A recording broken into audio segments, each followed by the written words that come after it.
perspective, this is how it should be. It will always be subjective. Do you all agree? Yes. A loud yes? Can you say all yes? Yes. Okay. The amount of violence in the world arises from fundamental ideological and religious disagreement. There are more wars in history and even now caused because of religion. People will say this is my mosque, somebody will say this is my temple, somebody will say this is my faith and this is how it should be done, others will say no, this is my faith and this is how it should be done. Yeah. Jain people are only people who have been told not to go around trying to convert. You try and convince somebody but do not convert, because the minute you convert, you impose your thoughts on somebody else, and that in itself is hinsa.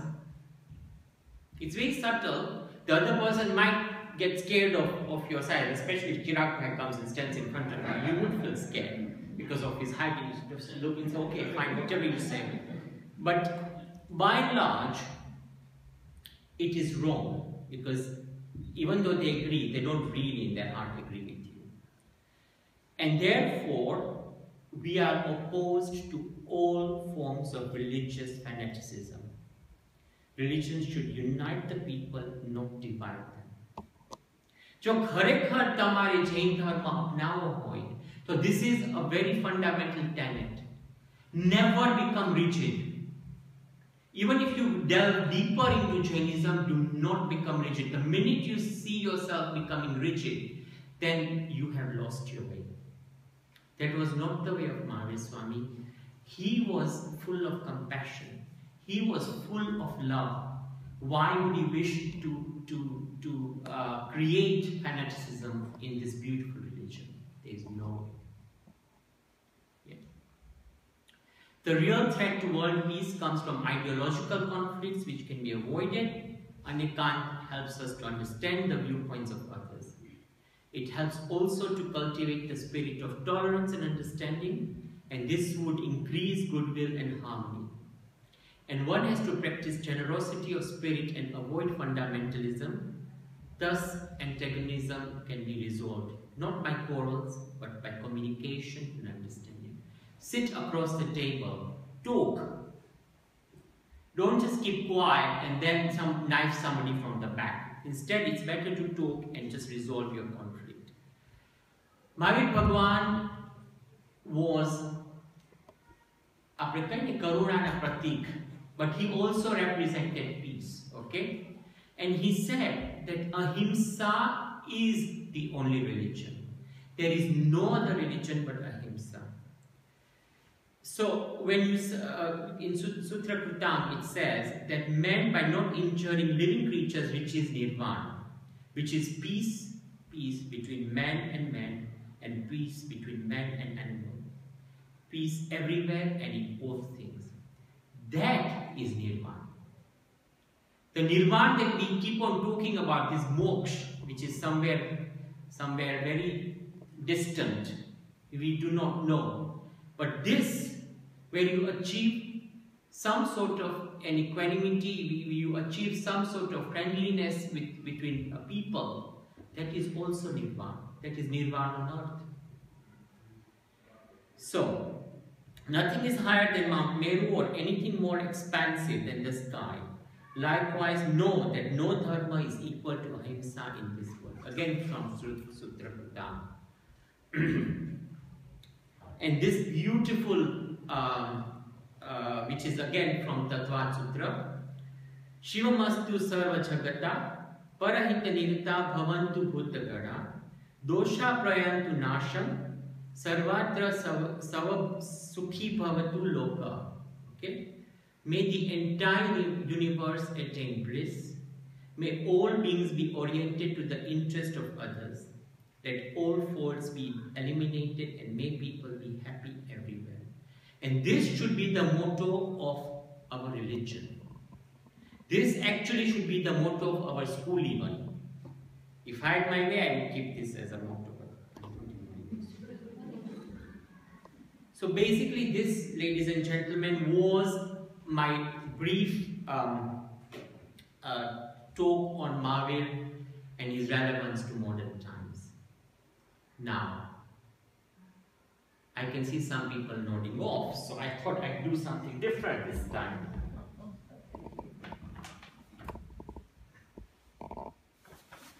Right. I'm not going to be doing any work, you guys are going to be doing the work.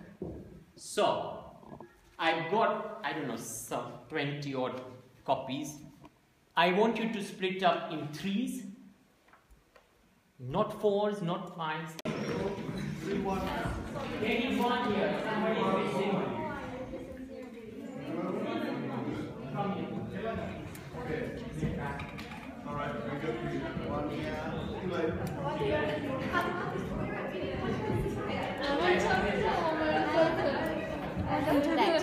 What is the solution?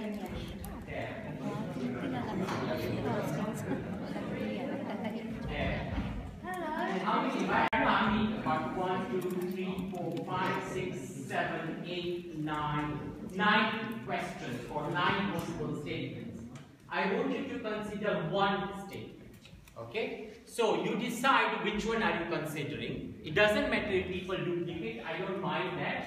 But decide which one you would like to consider, and then I want you to discuss. I'm going to give you about 8 minutes to talk, and I'm also going to give you some paper and pens to write on. Someone is going to be a team leader, and I want people who don't use team leaders. People who speak team leaders.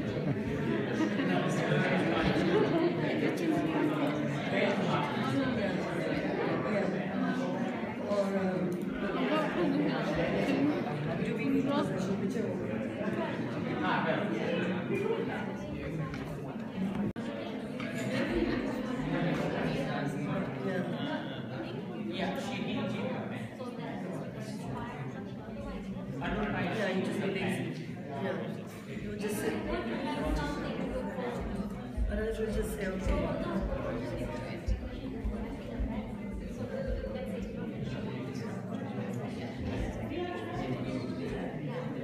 Yeah, but that's very hard. Because if you, yeah. It's very hard to get through that.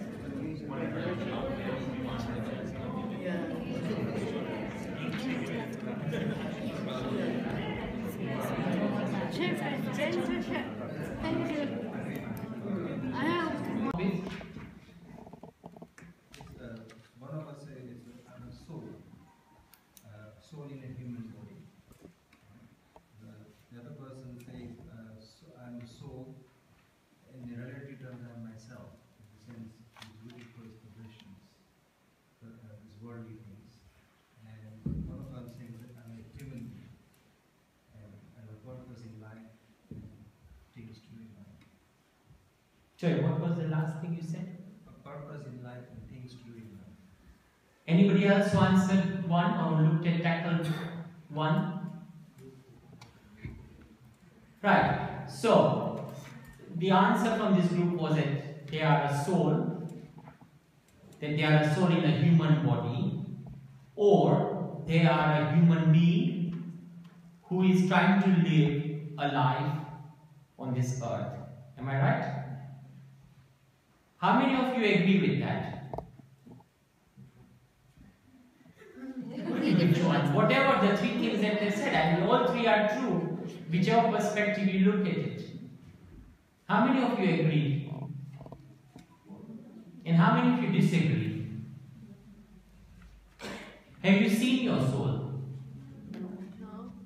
So with what conviction are you saying that you are a soul? Just because I've been telling you and all the teachers have been telling you and Jain scriptures have been telling you and everywhere you look they have been talking about your soul? Faith? Fear? Well, that's I don't understand where the fear bit comes from, whether you are a soul or not. Where's the fear bit? Because if you don't get the correct answer, then we Am I that scary? Okay. Yes, somebody was raising their hand. Sorry, yeah. So this obviously it's not an element of faith. Yeah.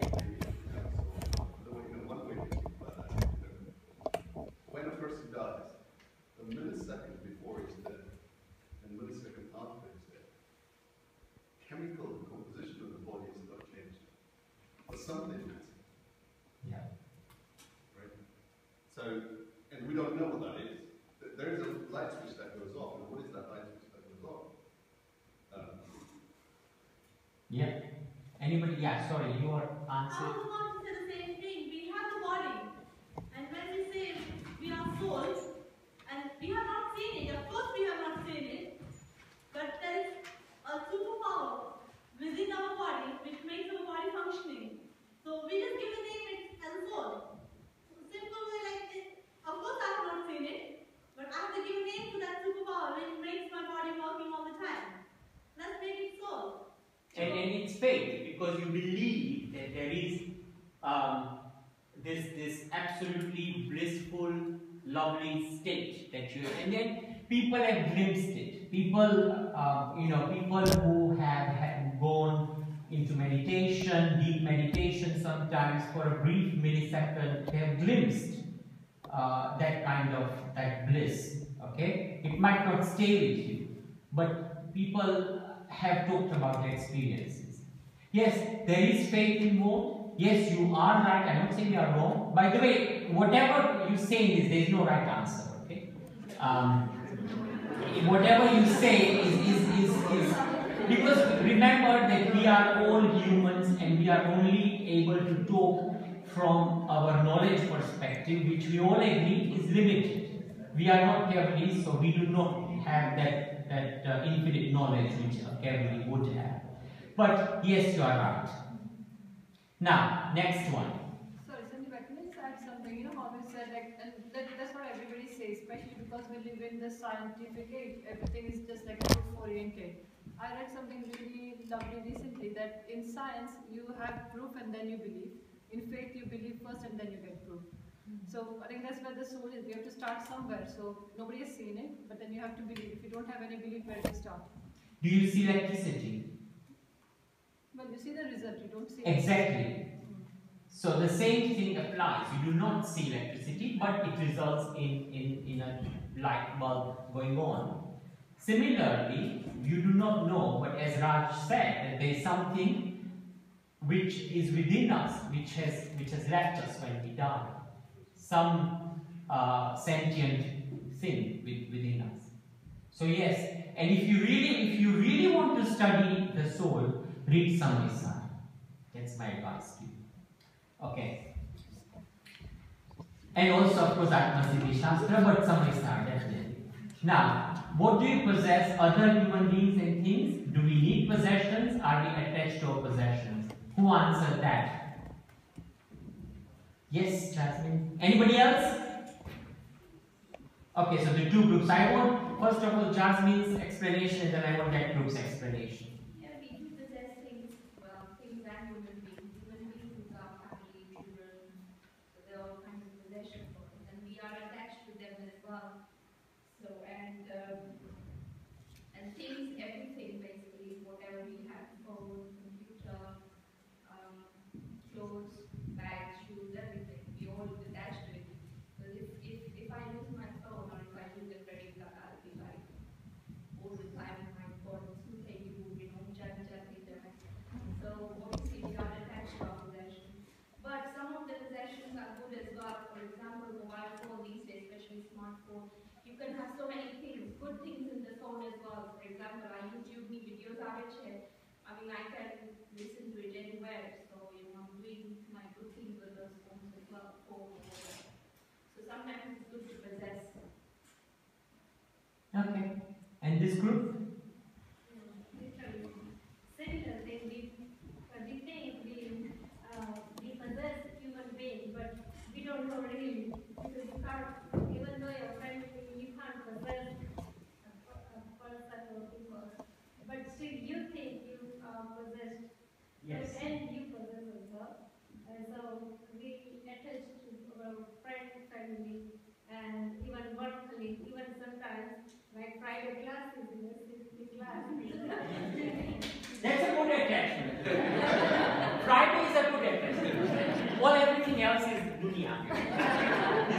This is moksha. So that's why that is good. Any comments on what those two groups have said? Okay, one thing I want to clarify, by having possessions, there is nothing wrong. You can have 35 Ferraris in your garage, you can have 10 or 15 bedroom house if you wish to, you can have whatever you wish to. The problem arises is when you get attached to that. So even if this mobile phone, yes, it's a very useful device, it has its pluses and it has its negatives as well. But if it gets lost or you drop it, it's gone. And no matter how much, even if you jump and try and hit the roof, it's not going to come back. If it's not meant to come back, it's not going to come back. It will come back in the form of a replacement, because you're not going to go around without a mobile phone. You'll probably go to your mobile subscriber and or your insurance and say, I lost the phone, can you replace it? And they will. So that's what it is. Yes, it causes you inconvenience for a day or 2 days or a week. The problem arises with possessions is when we get attached to them. Whether your parents, your children, your spouses, they are not your possessions. They have come in your life because they are trying to fulfill a destiny of karma. This is what I believe and what I understood. They are trying to they have come in your life to fulfill their karmas. You have to fulfill your karmas with them. There was some sort of an attachment that you had, or some sort of a bond that you had acquired with that personality, so that is why they have come. When that thing is over, they will leave you. And this is where samta power equanimity comes in. So when you have possessions, yes, but remember also the possessions are coming to you. If they are good possessions, they come to you because of your good karmas. And if they are bad possessions, they also come to you because of bad karmas. And the way possessions are, when your karma is finished, those possessions will also go. This is a fact, and this is something that we have to accept. Some people don't accept it very easily, some people do. Faith again plays a very important role here, because when you have faith, when you have an understanding of religion, then you realize that these things are only temporary. What is permanent is within you. When you were born, you did not know your mother. When you came out of your mother's womb, did you know your mother? You didn't know your mother. It's only over a period of time that you actually got a bond. You didn't know your fathers, you didn't know your siblings. It's only when you have a cognitive factor and then somebody gives you a name, then you say, okay, and who tells you? Your parents tell you. And you think that your parents are telling you gospel, so of course you say, yeah, yeah. Because at that young age you believe, those are the people who are protecting you, those are the people who are nurturing you, you will believe in them, or whatever they say. Of course, when you get older, then you start questioning, what are the features? But the question therefore arises is that this is all conditioned. We are being conditioned into thinking, but nobody is yours. And a khas karine, one thing I have to say here is that do not tell your children, do not try and mold them to the way you want your children to be. They have come with their own destiny, and Khalil Gibran has written it beautifully that children come out of you, they are not of you. They are coming out of you to fulfill their own destiny. Yeah, right. So how do we look at the body? Is it like, do we look at it as a possession or not? It is also a possession. We look at it as a possession. And that is why we think externally. We do not think internally. That's there to fulfill the karma. Yeah. But there's a fine line between getting attached to possessions and actually looking after the possession. Oh yeah. Please do not misunderstand what Jain Acharyas have said. That if you have a possession, you must look after them. You cannot just neglect children and so you can't do that. you have to look after children, you have to look after whoever it is, but you also have to take it in your stride that they will not be with you permanently. Any possessions, including your body. When you talk about the attachment, you know, it's so difficult because in your example, you take children, that's your responsibility, isn't it? You can't just leave them and say, okay, fine, you know what? That's what I meant. You can't lock them in a cupboard. They say, you just sort of park yourself in a cupboard. I'm going to gym classes. When I come back, I open the cupboard and let you out. There's a fine line, isn't it? It is. Look, as parents, it becomes your responsibility because you have given birth to them. Yes? But there is a time, even when your children get married, and you've seen this example, that when they get married, the priority becomes a wife. You are somewhere else, maybe in an old people's home somewhere. And if you are in a white culture, they might not even come and see you in an old people's home. They might just sort of get a telephone call that your mother or father has passed away and can you come and do the final rites. This is a fact of life. Yeah, it is, but it's where Khalil Brown comes again, that everybody needs their own space. So you can't actually hold them and say, okay, fine, this is the circle where you're going to be in the middle. Everybody will need their space. Even as an individual, we need our space as well. Have you tried to hold a butterfly? You can't hold a butterfly. The minute you try and touch a butterfly, you destroy it. Because the minute you destroy its wings, the butterfly is dead. It needs to be free, it needs to fly. The same thing is with humans.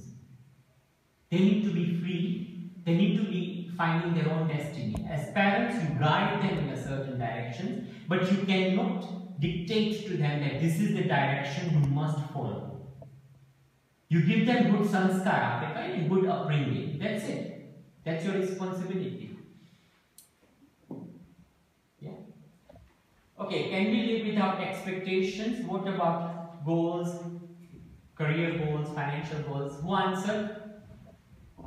Oh gosh, several groups. Right. Starting with this group here.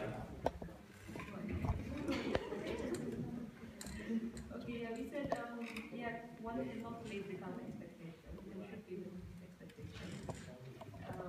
And expectations in terms of motivation and goals in life, so there is aspiration. And we said that, like we even expect to achieve moksha is an expectation.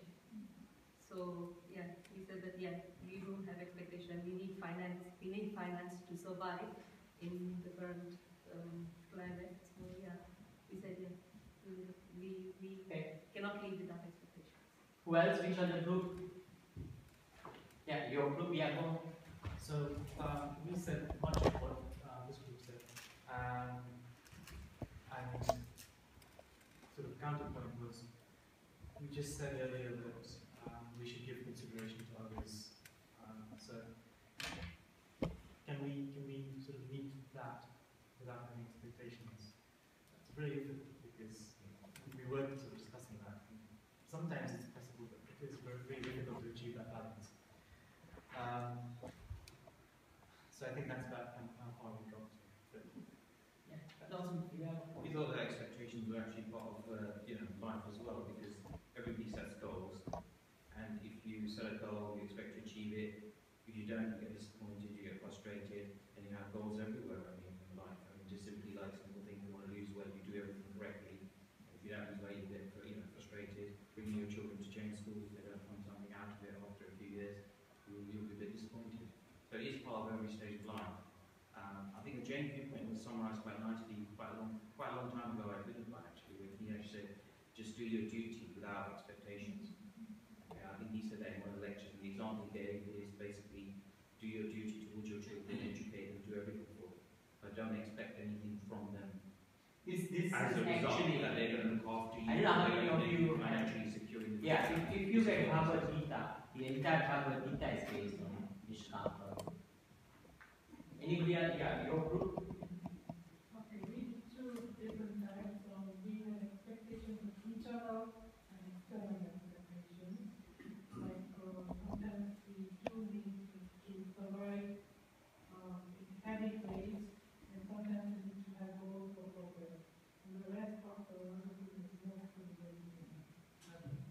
each other, Guru? Sorry, can you give your group?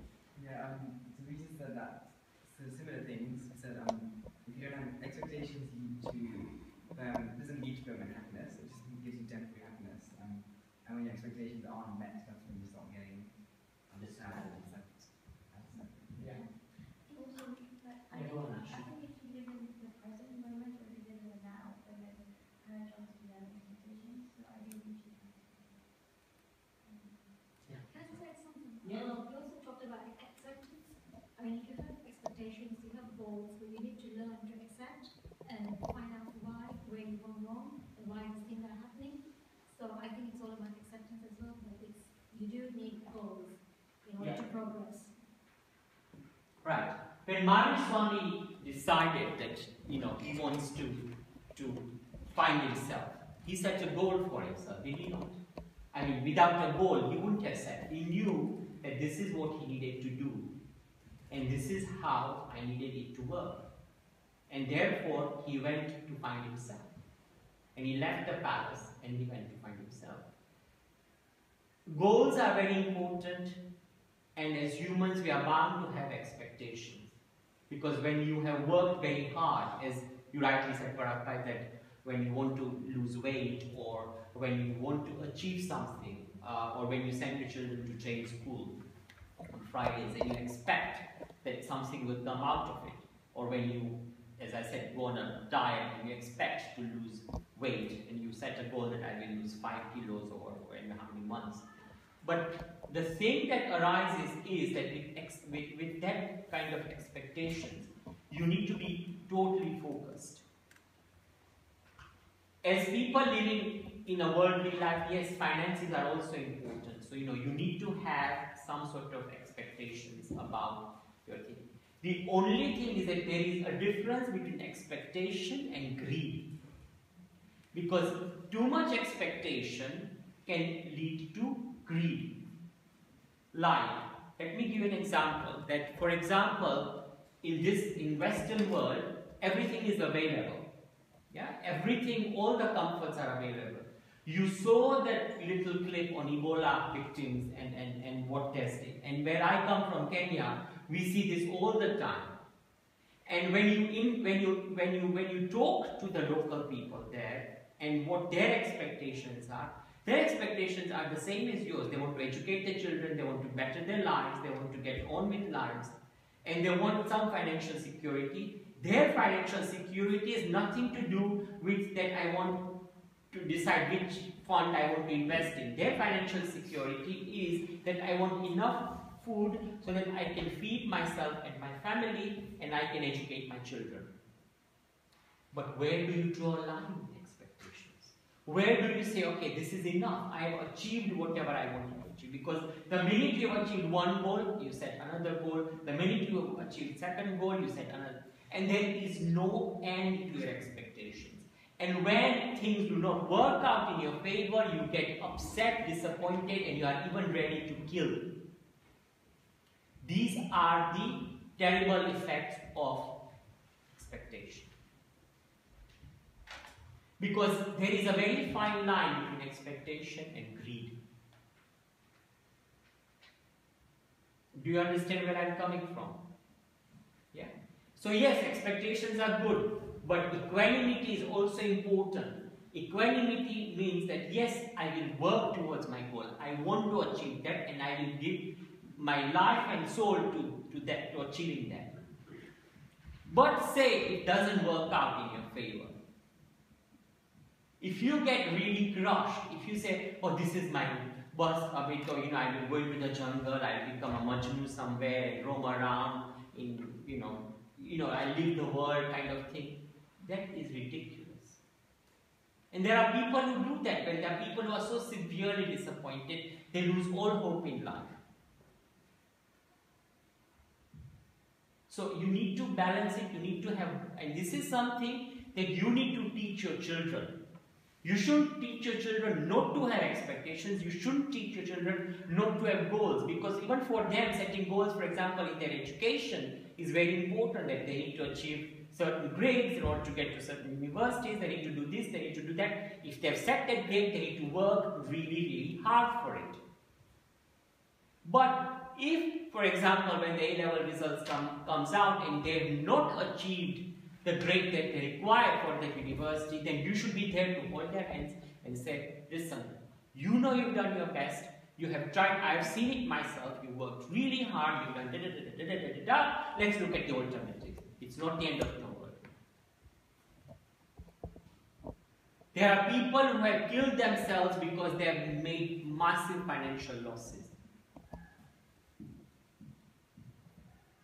Because they had certain expectations that I will invest my money here, I will do this business here, and I will hopefully have a, I'll put all my money in, I don't know, the stock exchange, and then the market collapses and you lose, it's wiped out overnight, your money.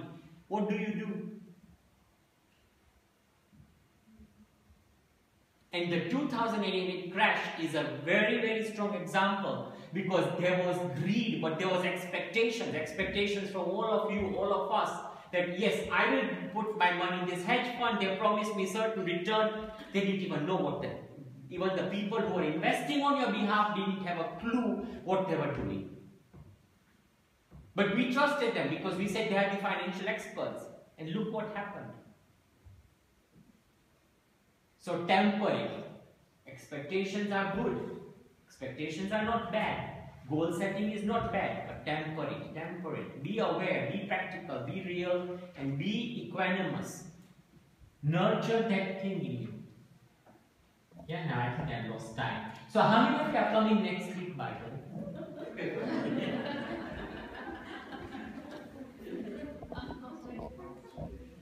Because I really need to finish this off with you. I can still do one more, but yes. Give up 5 minutes. Right. Do we do things in order that those are reciprocated? The same as the third one. It is a thing. Oh, how clever. Actually, it is the same as the third one. It's just rephrased differently. So how many answered that? So part of expectations is we expect reciprocation. We expect our children to be grateful. If they are ungrateful, we think, oh my God, I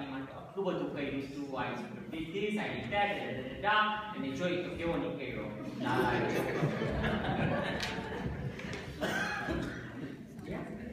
This is why do not expect reciprocation. When you give donation, do not expect somebody to give you shabash and say, oh, well done, you've done a great job, you've been a great donor, very good philanthropist, blah, blah, blah. They minute Martin will feel good, it will boost your ego, and that's the worst thing. You don't need your ego to be boosted.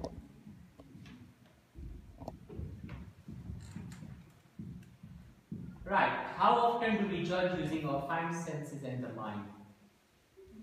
Who answered that? Anybody else? Right, so Bharti, then what did you say? Anupa has got a lot to say. Yeah, Anupa reads all my slides, so he's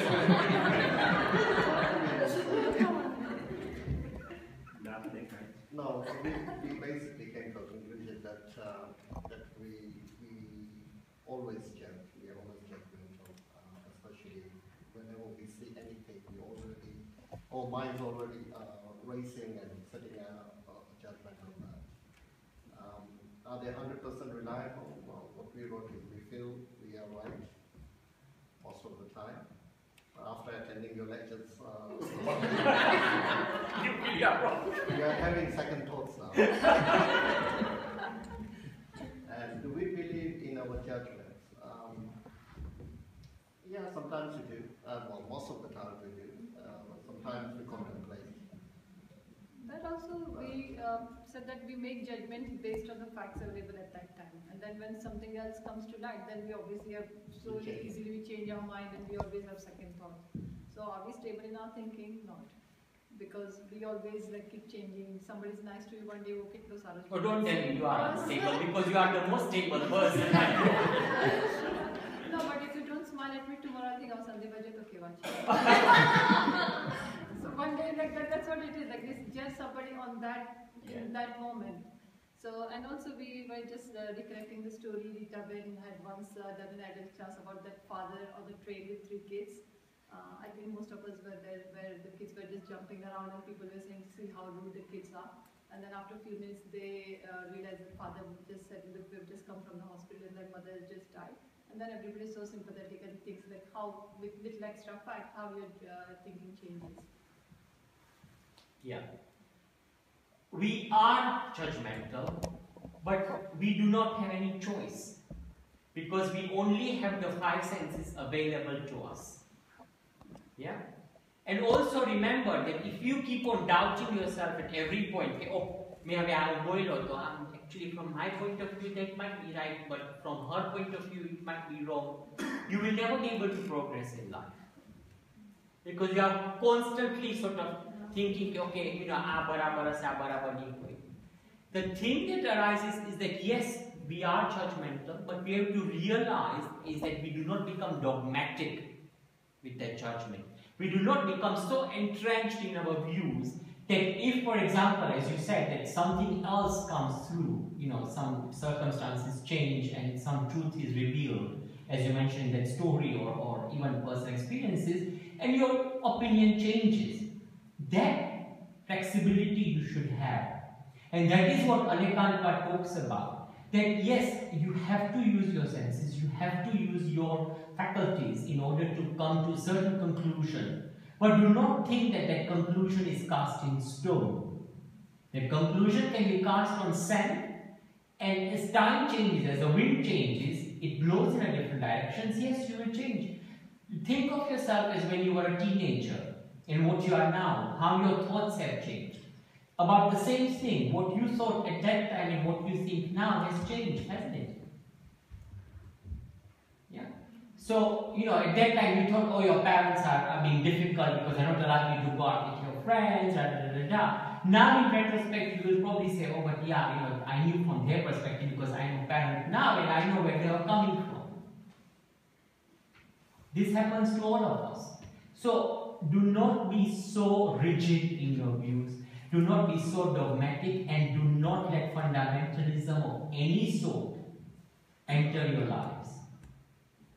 Whether it is hate for Islam or whether it is hate for any religion, it has no place in Jainism.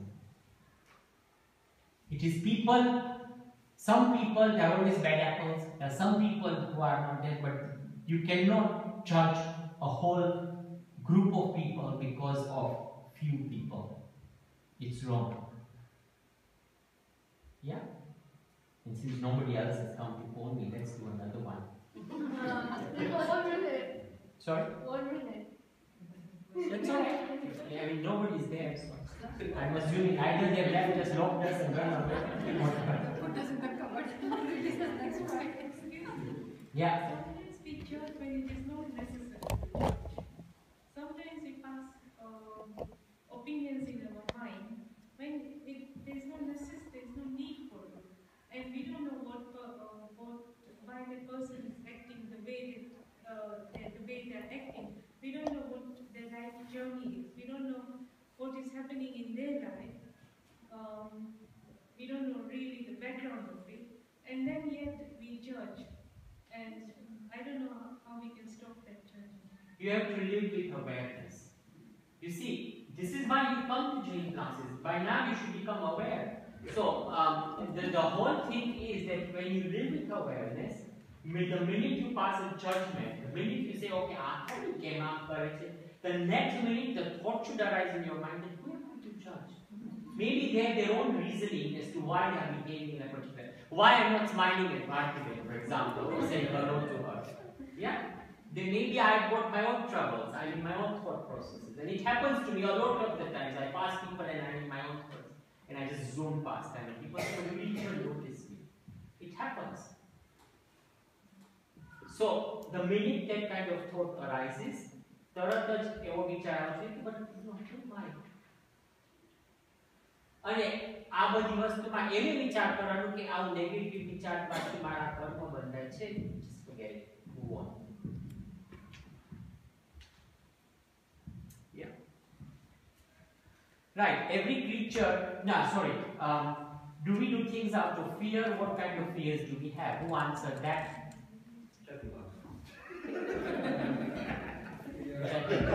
Okay, you guys, what did you say? Okay, we say yes, we do have fears. We worry about what others say, according to what we do, how they react, and how they interpret your actions. It's all because we want to be part of the society. And we have worry and fear for our children because we want to protect them. We also lie out of fear, not big lies, but small lies, but still lying. And we also do religious acts out of fear, not because we don't have faith, but it's because we don't understand, but we still just do it out of fear. Or Bhagwan ki jasa. Okay. Yeah, Chetan bhai. Right. What we started is basically, when do we actually think about what to fear? At what age does the seed actually invent on us? Because there's a time in reflex that is a fear. We're just taking an example of a 1-year-old kid, 5-year-old kid. By the time they reach teenager, by the time they reach old age, by the time they come to see you, they just talk to you. So all that is fear. So that's the fear which we were talking about. So do we do?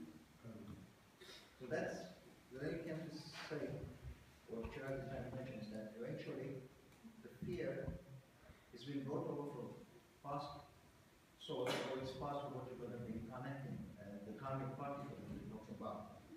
And then we talked about the type of fears which we have. And obviously, everything so far we've been talking about from the beginning, as what you mentioned, all the quotes, there is a fear. And I believe fear has actually created religion. And religion is what is actually not creating that fear that gave to us. That's the thing. Before. Yeah. Okay. So that's what we do things out of fear. At the present life, yes. Okay. I think in all lives, I mean, in olden times, they had fear of wild animals, they had fear of if you were living in Masai Mara or close to Masai Mara in Kenya, you would have fear of wild elephants coming and destroying your crops. People had fear about drought, lack of rainfall. People had fear about snakes. People had fear about. Sorry to interrupt you. Yeah, go on. By the time we first addressed the question, we looked at it. Actually, you know what? If you think about it, we're scared of everything. There is whatever like how you mentioned, there's actually everything. At different times and in different manners, they will affect you. As when you're a child, you're not going to have financial or physical fears, but as you grow older and you become aware of all these external factors, you do actually become scared of pretty much everything. And it seems like fear is something that we learn. You know, it's so what we were talking about is when children are young, you see them, they fall down the stairs, and at the bottom of the stairs they're laughing. It's us. It's parents. And then it just goes as we get older and older. I mean, so when you talk about kinds of fears, it's physical fear, emotional, spiritual, because we don't ask why we do things, but we become ritualistic when we start thinking about, well, if I don't do this, and this bad thing happens, exactly, yeah. Fear of the future, fear of death, all of these things, superstition. And just, fear of acting out of what is right rather than... Yeah. But fear, to a large extent, hinders our spiritual progress. It also can hinder your practical progress in life. Fear is also very important because sometimes fear is an essential thing which allows you to react in a certain fashion to protect yourself. And protecting yourself is very, very important because remember that you are a soul and you are on a spiritual journey and therefore it becomes your duty to protect yourself. For example, the reason we do a lot of things in this life is because fear check-up, when we have jasu, kya jasu, or atma kya jase, so sari gati mani or whatever, we do a lot of things now. So that's moving us on the spiritual path as well. But a lot of people don't even think like that. A lot of people think that I like Mari Amar Revana, so let me get her as much as I can in terms of, because I will need it in my old age. You do not know when you're going to die, but you might need it. So, you know, people do a lot of things, but yes, there is a huge. Now, Bhaktama Stotra, the Chelli, like, I think 7 or 8 gathas talk about different types of fear. So, Manduk Surya, at that time, when he composed Bhaktama Stotra, which was, I don't know, 500-600 years ago, Tyare he talked about fear because Tyare fears were different. Yeah? But fear is something that will hinder your progress, and we will talk about it next week in greater detail. It's very, very important for you to understand it because no religion person will talk about fear. On the contrary, they will scare you. That તમે આમ નહીં કરો તો આ પાપ લાગશે, તમે આમ નહીં કરો, as rightly said, તો આમ થશે. There might be a bolt of lightning from the heavens and strike you dead. Can you also shed next week some light on how does fear travel from one birth to another? Because there are certain things you are just reacting from birth. Like how does it work? Is there something which you could about to get someone connection with something? Yeah. So.